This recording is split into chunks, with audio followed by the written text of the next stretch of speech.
Режимът на Башар Асад най-накрая падна, след дълги години гражданска война. Това не беше грандиозна финална битка. Войната беше спечелена психологически.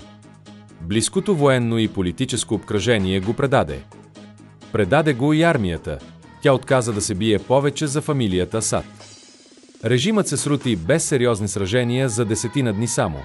Башар успя да избяга в Русия. Какъв е изводът?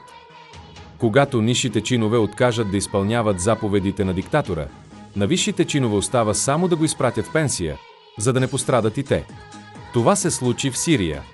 Идва ли краят обаче и на руския диктатор? Путин започна война, която ще му струва трона в Русия. Той даде оръжие на обикновените мъже, за да воюват в Украйна. За близо 3 години не успя да завоюва, а руската армия претърпя огромни загуби в техника и хора. Над 700 000 мъже загинаха, толкова са и ранените. На всички е ясно, че войната практически е загубена.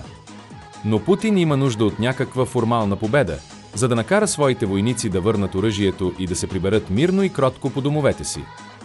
Ако това не стане, лудият полковник в Кремъл е загубен.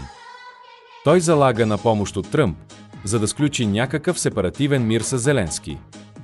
Не се ли получи в първите месеци на 2025 година, лош край очаква Путин. Режимът му ще се срути за дни, най-неочаквано за самия него. И то вероятно по сценария на Башар Асад. Обикновените войници ще откажат да се бият на фронта. Генералите ще се правят на безпомощни и глухи, а Путин ще трябва да бяга. Към Китай вероятно.